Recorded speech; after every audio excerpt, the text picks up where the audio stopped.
अस्सलाम वालेकुम जी। मैं डॉक्टर नाहिद गुल हूँ और मेडिकल स्पेशलिस्ट शिफा इंटरनेशनल हॉस्पिटल। मैं शिफा इंटरनेशनल हॉस्पिटल में एज ए कंसल्टेंट मेडिसिन काम कर रही हूँ पिछले 15 साल से। किसी और की आजमाई हुई दवाइयों को ख़ुद पे ना आजमाएं। कुछ दवाइयाँ ऐसी होती हैं जो वाकई बॉडी टेम्परेचर को बढ़ा सकती हैं।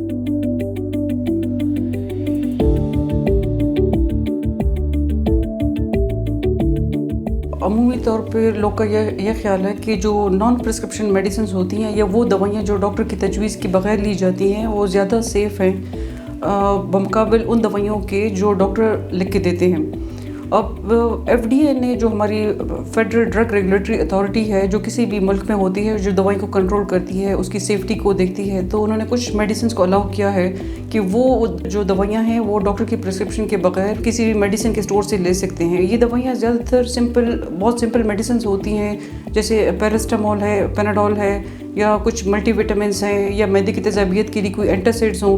लेकिन इन मेडिसिन की तादाद जो है यूजुअली बहुत कम है। ज़्यादातर मेडिसिन वो हैं जिनमें डॉक्टर की प्रिस्क्रिप्शन की या डॉक्टर की तजवीज़ की ज़रूरत होती है। इस पे थोड़ा सा समझने की ज़रूरत है। वैसे तो लोग का ख्याल ये है कि जो मल्टीविटामिन्स हैं वो बहुत सेफ़ है, उसमें हम खुद से भी ले सकते हैं। कैल्शियम विटामिन डी ले लिया, कोई भी मल्टीविटामिन ले लिए। लेकिन अगर मैं आपको एक मिसाल दूँ अपनी एक पेशेंट की, कि पिछले महीने एक पेशेंट मेरे पास आई थी, साइकेट्रिक क्लिनिक से रेफ़र हुई थी और उसको सिवियर एंजाइटी थी, बेचैनी, वो बैठ नहीं पा रही थी एक जगह पे। और अगर इसको कोई भी देखता है, कोई डॉक्टर या कोई आम बंदा, तो उसको लगता है कि शायद ये कोई साइकेट्री का केस है या कुछ कोई डिप्रेशन या एंजाइटी है। फिर उसकी जब डिटेल हिस्ट्री ली, हमने सारे टेस्ट किए, तो पता चला उसके विटामिन डी लेवल ख़तरनाक हद तक ऊपर चले गए थे। मतलब एक टॉक्सिसिटी का लेवल था और उसको फिर हमें ट्रीट करना पड़ा। और वो दवाई वो जो एक्चुअली उसने महीने में एक दफ़ा लेनी थी, वो डेली बेस पे उसको ले रही थी। तो ये मतलब भी इम्पॉर्टेंट है कि अब वो जो दवाई तो ठीक है, मल्टीविटामिन या पैरास्टामोल, वो ख़ुद तो ले सकता है वहाँ से, लेकिन उसको किस डोज में लेना है, कितने अरसे तक लेना है, ठीक है ना, खाने से पहले लेना है, खाने के बाद लेना है। अब ये चीज़ें अवेयरनेस क्योंकि हमारे पब्लिक में इतनी नहीं है, और उसके लिए तो अगेन मेरे ख्याल में इस लिहाज से अगर देखा जाए तो जो प्रिस्क्रिप्शन मेडिसिन है या वो दवाइयाँ जो आपके डॉक्टर तजवीज़ करते हैं ज़्यादा सेफ़ रहेंगी।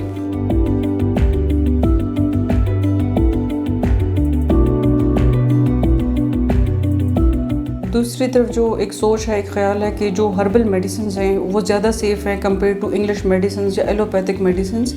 और उसकी वजह यह है कि लोगों का ख्याल है कि जो हर्बल मेडिसिन हैं उसमें ज़्यादातर कुदरती अज्जा होते हैं, इसलिए इसके साइड इफ़ेक्ट्स कम होंगे। हालांकि ऐसे नहीं है, इनकी भी साइड इफ़ेक्ट्स होते हैं, और ये साइड इफ़ेक्ट बहुत मामूली नौइयत के भी हो सकते हैं, जैसे स्किन पे कोई रैश हो जाए या ख़ारिश हो, या बहुत शदीद नौइयत के भी हो सकते हैं, जैसे किसी के गुर्दे फेल हो सकते हैं, जिगर फेल हो सकता है।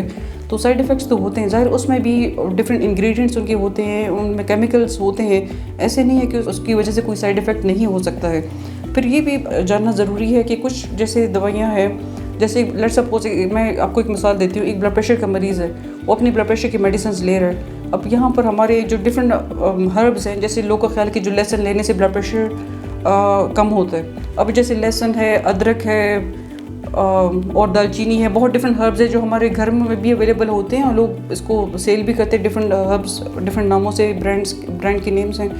तो अब यह है कि उनके इंटरेक्शंस होते हैं इन दवाइयों के साथ, जो वो अपनी मेडिकल दवाइयाँ ले रहे हैं, तो उन दवाइयों की जो स्ट्रेंथ है या पोटेंशियल को बढ़ा भी सकता है, इंटरेक्शंस हो सकते हैं, साइड इफ़ेक्ट्स का रिस्क बहुत ज़्यादा है। ठीक है, तो अगर कोई ऐसी चीज़ उन्होंने हर्ब्स या रेमेडी यूज़ करनी है, तो उसके डॉक्टर को लाजमी पता हो कि वो ये भी एट अ टाइम ले रहा है। अगर उसने लाजमी ही उसको पता है ये सारी चीज़ें। अब ये है कि जो मेडिकल जो हमारी फील्ड है, यहाँ पर जितनी भी हमारे पास मेडिसिन अवेलेबल हैं, उस पर इतनी भी तहकीक हुई होती, तो उसमें ये कि ज़्यादा चांस है कि हमें उसके सारे जो कंपोनेंट्स हैं उस मेडिसिन के, उसके जो साइड इफ़ेक्ट प्रोफाइल है, सब कुछ हमें पता होता है। लेकिन जो हर्बल मेडिसिन है, जो हमारा जो मुल्क है ना, वो ये कुदरती कहें कि जो जितने वसाइल हैं बहुत ज़्यादा हमारे पास, बहुत अच्छे हर्ब्स हैं, लेकिन अनफॉर्चुनेटली उस पर हमारी रिसर्च बहुत कम है। अब उसके जो एक्टिव इंग्रेडिएंट्स हैं, उनके साइड इफ़ेक्ट्स हैं, उनके इंटरेक्शंस पे बहुत कम मालूमात है हमारे पास। तो ये नहीं कि हर्बल मेडिसिन कोई ऐसी चीज़ है कि बहुत ही ख़तरनाक, लेकिन ये कि क्योंकि उस पर रिसर्च या तहकीक बहुत कम है, जो करने की ज़रूरत है, ठीक है, तो वो दवाइयाँ लेनी चाहिए, वो चीज़ जिसके बारे में हमें इल्म हो। और ये अगर आपको ज़ाहिर है एक आम बंदे के लिए बहुत मुश्किल है सब कुछ करना, तो बेहतर है कि अपने डॉक्टर के मशवरे से करें।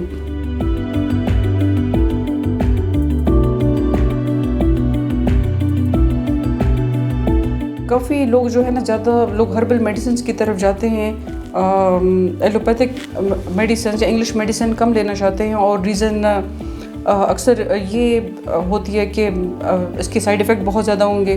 तो हाँ, बिल्कुल साइड इफ़ेक्ट हो सकते हैं किसी भी मेडिसिन के, जो लेकिन यह है कि उन साइड इफ़ेक्ट्स से हम बच सकते हैं अगर तो दवाइयों को हम डॉक्टर के मशवरे से इस्तेमाल करें।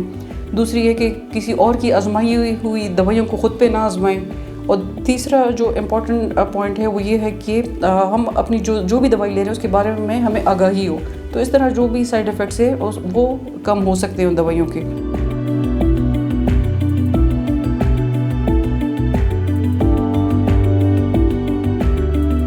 आजकल जो हेल्थ है या जो सेहत है, कॉस्ट बहुत ज़्यादा बढ़ गई है। तो घर में अक्सर लेट्स सपोज जैसे किसी घर में बड़ों की दवाइयाँ हमारे पास घर में पड़ी हैं, तो अक्सर ये करते हैं कि वो बच्चों को भी दे देते कि चलो अगर एक टैबलेट घर में किसी एडल्ट ने ली है तो उसी की आधी टैबलेट आप बच्चों को दे दें। अब ये है कि बच्चों और बड़ों की जो बॉडी है उसकी जो फंक्शनिंग है, जो प्रोसेसिंग है, वो बहुत डिफरेंट है जिस तरीके से वो दवाई को प्रोसेस करती है।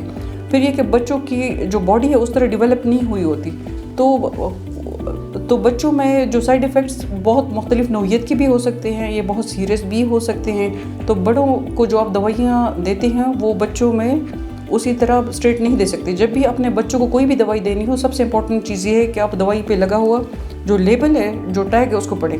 अगर उस जो दवाई के जो लेबल है उस पर जो दवाई की डोज मेंशन है आपके बच्चे के एज या उसके वज़न के हिसाब से, तो उसको इस्तेमाल करें।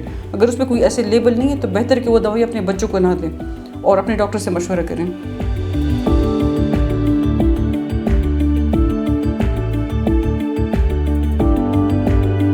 अच्छा, बच्चों की ज़्यादातर जो एक तो ये है कि दवाइयाँ हैं सिरप फॉर्म में दी जाती हैं।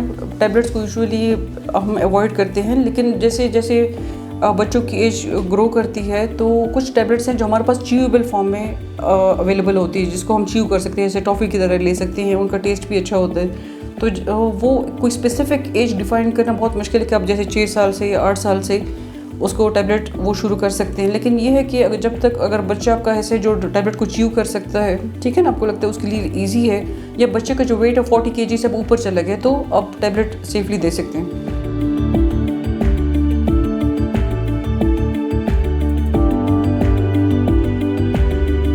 अच्छा, एक जो ये मिथ है या मिसकॉन्सेप्शन है लोगों में ना कि जो सारी दवाइयाँ होती हैं वो गर्म होती हैं, तो अगर आप उसको दूध के साथ लेंगे या जूस के साथ लेंगे तो वो उसकी जो तासीर है ना, और जो गर्म तासीर है वो ख़त्म हो जाएगी। लेकिन अब ये काफ़ी लोग को इस बारे में इल्म नहीं है कि जो जैसे लेट्स सपोज सॉफ्ट ड्रिंक्स हैं तो उसमें कार्बोनेट्स होते हैं, एक कंटेंट है, केमिकल है, जिसकी वजह से ना मैदे में एसिडिटी बढ़ जाती है और जिसकी वजह से काफ़ी ज़्यादा जो एंटीबायोटिक्स हैं उनका जो एंटी बैक्टीरियल एक्शन है ना वो मुतासर होता है। इस तरह जो दूध या दूध से बनी हुई चीज़ें, लस्सी है, दही है, उन सब में कैल्शियम होता है। जो कैल्शियम है ना वो बाइंड करती है काफ़ी या जकड़ लेती है डिफरेंट मेडिसिन को, जैसे आयरन है, उसमें कुछ एंटीबायोटिक्स हैं, कुछ ड्रग्स जिसको हम बिस्फॉस्फोनेट्स कहते हैं जो हम हड्डियों की ताकत के लिए देते हैं। उससे ज़ाहिर उस मेडिसिन की एफिकेसी या जो स्ट्रेंथ है, जो ताकत है, काम करने की सलाहियत है, वो काफ़ी हद तक मुतासर होती है। इस तरह काफ़ी लोग जैसे सर में दर्द होता है तो पैनाडोल चाय के साथ ले ली।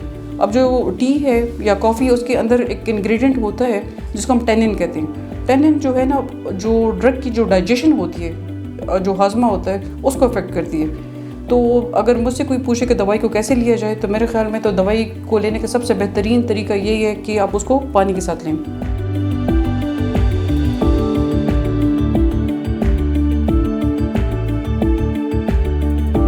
कुछ दवाइयाँ ऐसी होती हैं जो वाकई बॉडी टेम्परेचर को बढ़ा सकती हैं, स्पेशली उसका मैं नाम लेना चाहूँगी, एम्फेटामिन ग्रुप है, ठीक है ना। इससे मिलते जुलते कुछ जो है ना पेन किलर्स भी हैं, कुछ एंटीबायोटिक्स हैं। अगर आपको लगता है कि आपने एक दवाई शुरू कर ली है, उससे आपके बॉडी टेम्परेचर बढ़ रहा है, तो फ़ौरन अपने डॉक्टर से रब्ता करें ताकि उस दवाई को बंद कर दिया जाए और उसको तब्दील करके किसी और मेडिसिन पे आपको डाला जाए।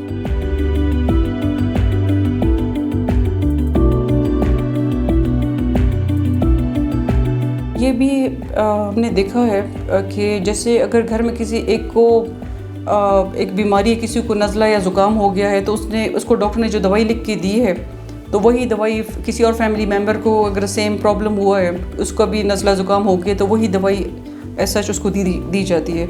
अब ये जो है ना बिल्कुल भी ठीक नहीं है। इसलिए कि हर किसी की बॉडी बिल्कुल डिफरेंट है और बहुत डिफरेंट तरीके से रिएक्ट करती है डिफरेंट मेडिसिन को।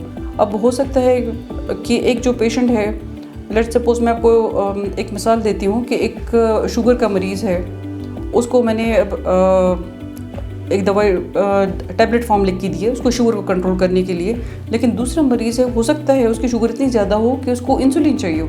तो ये नहीं कि उसके घर में एक दूसरा मेंबर है जिसको शुगर है, वो टैबलेट ले रहे तो उसने भी वही टैबलेट लेनी, हो सकता है उसको इंसुलिन चाहिए हो। अगर तो वो वही मेडिसिन यूज़ करेगा जो किसी और ने उसको बताई है, तो ज़ाहिर हो सकता है कि वो बहुत रिस्की हो उसके लिए, उसके साइड इफ़ेक्ट शुरू हो जाएँ। हो सकता है उसके जो किडनी के फंक्शंस है, लिवर के फंक्शंस उस तरह ना हो जो उसके कुलीग या घर में जो भी मेंबर है किसी और ने वो दवाई ली हो।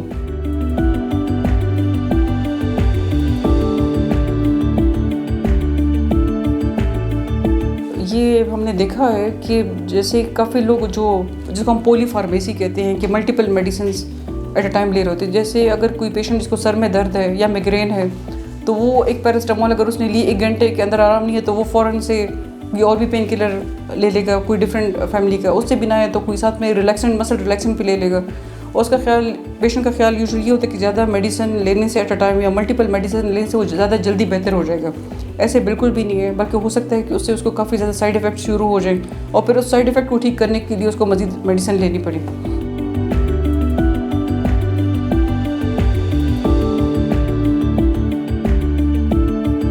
इम्पोर्टेड और लोकल मेडिसिन का यूजुअली पेशेंट वर्ड्स यूज़ करते हैं, लेकिन मेरा ख्याल है कि अगर इसको हम इसके वर्ड्स को थोड़ा सा चेंज कर दें, अगर हम ये कहें कि ब्रांड मेडिसिन है और ये जेनेरिक मेडिसिन, ठीक है ना। बिकॉज ज़्यादातर जो हमारे रिसर्चर्स है, अनफॉर्चुनेटली हमारे मुल्क में इतना हम कम रिसर्च कर रहे हैं, ज़्यादातर बाहर हुई हैं। तो जब हम कहते हैं ब्रांड मेडिसिन या इम्पोर्टेड मेडिसिन, तो ये वो मेडिसिन होती हैं जो बिल्कुल फ़र्स्ट टाइम न्यू एक मार्केट में आई होती हैं। और जो एक मेडिसिन फ़र्स्ट टाइम मार्केट में आती है तो उससे पहले उस पर काफ़ी हद तक तहकीक हुई होती है।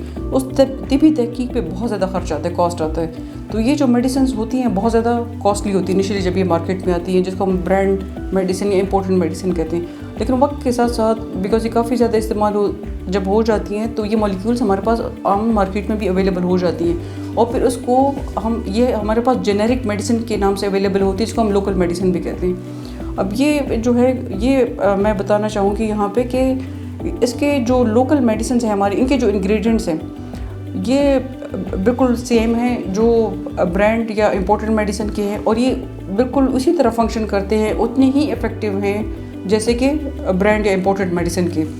तो और बल्कि मेरे तो ख्याल के ज़्यादा कॉस्ट इफेक्टिव हैं, इस पर बहुत कम कॉस्ट पे आप ये दवाइयाँ ले सकते हैं। तो ये ठीक नहीं है कि जो लोकल मेडिसिन अगर हम लेंगे तो वो काम नहीं करेंगे।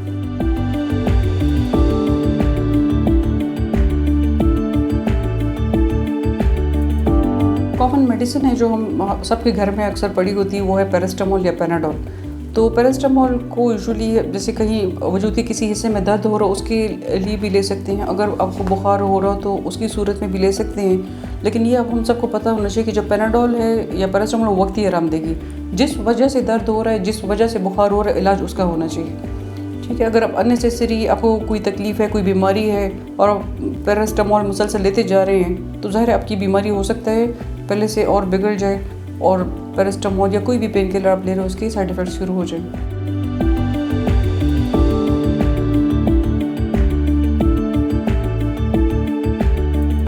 एंटीबायोटिक्स के बारे में मैं लाजमी बताना चाहूँगी कि लोगों का ख्याल है कि हर बीमारी का इलाज जो है ना वो एंटीबायोटिक है। गला ख़राब हो जाए एंटीबायोटिक, यूरिन में इन्फेक्शन हो एंटीबायोटिक, पेट में कोई मसला है तो एंटीबायोटिक्स। अब एंटीबायोटिक्स जो है सिर्फ उन बीमारियों का इलाज करती हैं जो बैक्टीरिया की वजह से होती हैं। काफ़ी बीमारियां जैसे फ्लू है, नज़ला, ज़ुकाम, जो वायरल डिजीज़ हैं उसमें एंटीबायोटिक्स काम बिल्कुल भी नहीं करेंगी, ठीक है। एक तो ये बहुत ज़रूरी है बताना। दूसरा ये है कि जब भी आपको कोई आपका डॉक्टर एंटीबायोटिक तजवीज़ करता है तो उसका कोर्स लाजमी मुकम्मल करें। अगर आप एंटीबायोटिक का कोर्स मुकम्मल नहीं करेंगे तो फिर क्या होगा, हो सकता है कि आपका इन्फेक्शन मुकम्मल तौर पर ख़त्म ना हो और आप दोबारा बीमार पड़ जाएँ। दूसरा जो रिस्क होता है वो एंटीबायोटिक रेजिस्टेंस का होता है। एंटीबायोटिक रेजिस्टेंस का मतलब ये है कि अगर आप दोबारा बीमार होते हैं, आपको ये इन्फेक्शन होता है तो वो दवाई फिर आप पे उतना इफेक्टिवली काम नहीं करेगी। वो जो बैक्टीरिया है वो रेजिस्टेंट हो जाएंगे उन एंटीबायोटिक्स को। तो इसलिए जो भी एंटीबायोटिक का कोर्स है मैं हमेशा अपने पेशेंट्स को यही सजेस्ट करती हूँ कि वो लाजमी इस कोर्स को पूरा करें।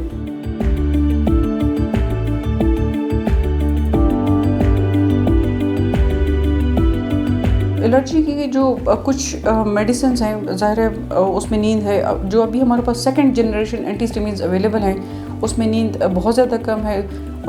फिर इसमें सबसे इम्पॉर्टेंट जो बात है वो ये है कि जो भी एंटीहिस्टामिन्स आप लें उसको रात को सोने से 1-2 घंटे पहले लें। उससे ये होगा जो सुबह के टाइम आपको हैंगओवर या ड्राउजीनेस होती है या नींद आती है ना, वो कैफियत काफ़ी हद तक कम हो जाती है।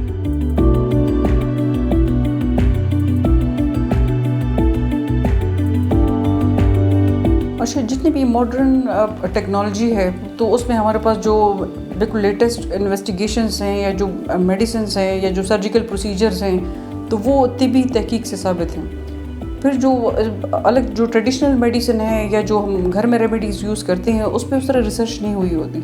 तो ज़ाहिर है जो कुछ जगहों पे घर में जैसा रेमेडीज़ जिसको हम कहते हैं वो यूज़ कर सकते हैं। जैसे अगर किसी को बुखार है और अब वो ठंडी जो पट्टियाँ अवेलेबल होती है माथे पे रख रहे हैं, या किसी को घुटने में दर्द है अब जैतून का तेल या ऑलिव ऑयल से उसका मसाज कर रहे हैं, एक हद तक तो ठीक है। लेकिन लेट्स सपोज एक पेशेंट्स को शुगर है या वो ब्लड प्रेशर है, वो वैसे अपने मर्ज़ी से घर में एक रेमेडी यूज़ कर रहे हैं, ठीक है, तो बाद में हो सकता है वो काफ़ी कॉम्प्लिकेशंस या पेचीदगियों के साथ उसको आना पड़े हॉस्पिटल में।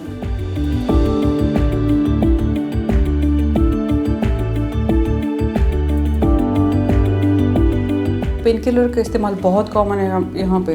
सर में दर्द हो तो पैरास्टामोल, या जो भी घर में पेन किलर उस वक्त ब्रोफिन अवेलेबल है, पैरास्टामोल अवेलेबल है या किसी और ब्रांड की अवेलेबल है तो वो हम इस्तेमाल कर लेते हैं। अब ये जो पेन किलर्स हैं फ़ायदे भी हैं लेकिन नुकसानात भी हैं। स्पेशली इसमें जो एनसेड ग्रुप है, जो ब्रोफिन के नाम से लोग अक्सर जानते हैं इस चीज़ को, इस दवाई को, तो उससे जो एक मेजर नुकसान है, जो बड़ा नुकसान है, वही कि हमारे गुर्दे मुतासर हो सकते हैं। ठीक है, इस तरह अगर पैरास्टामोल को भी हम ज़रूर से ज़्यादा इस्तेमाल करें तो हमारा जिगर मुतासर हो सकता है। तो ये है कि जो भी दवाइयाँ हैं उसको कम से कम इस्तेमाल और हस्बे ज़रूरत, जहाँ ज़रूरत हो वहीं पर इस्तेमाल करना चाहिए।